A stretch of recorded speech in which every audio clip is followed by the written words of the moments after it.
คู่ที่4เทพอัศวินกับปังปอนเก็บไว้เลยนะครับชกวันนี้เลยพวกนี้ตัวเดียวมันไกลเนาะไม่ละมาดนุ่นนะครับให้ชกวันนี้เลยค่ายสออนันต์นะครับมาไกลไม่ละมาดน้อยนุ่นนะครับเดี๋ยววันที่18เปียบมวยที่เทศบาลนครแม่สอดนะครับหัวหน้าค่ายแล้วก็ไปชก27 ถึง 31คู่ที่2ใส่กันเลย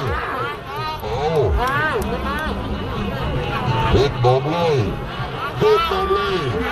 ทั้งคู่ไปเส้นขวาเอายังไงกัน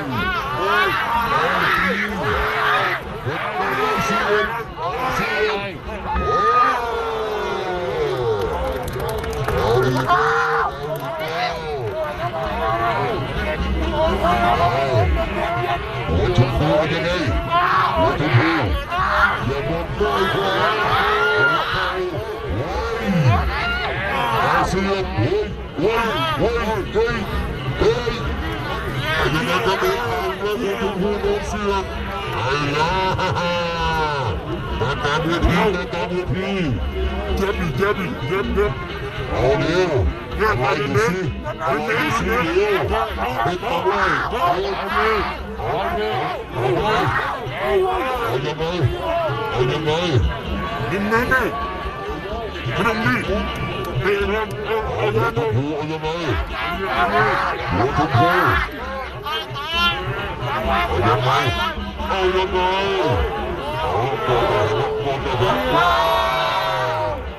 ลงไปทั้งคู่โอ้คุณห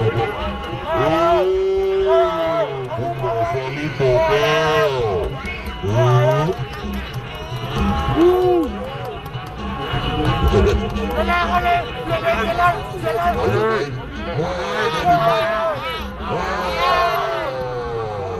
ต้องยัน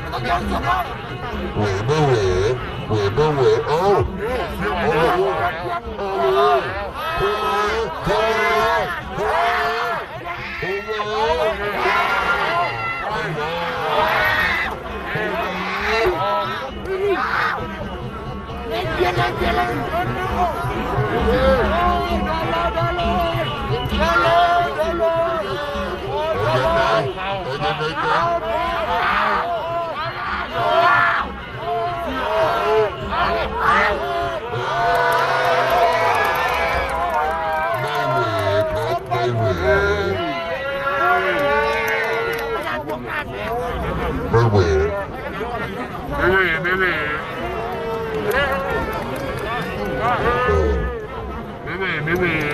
วันพุธจะลงอันนี้บ่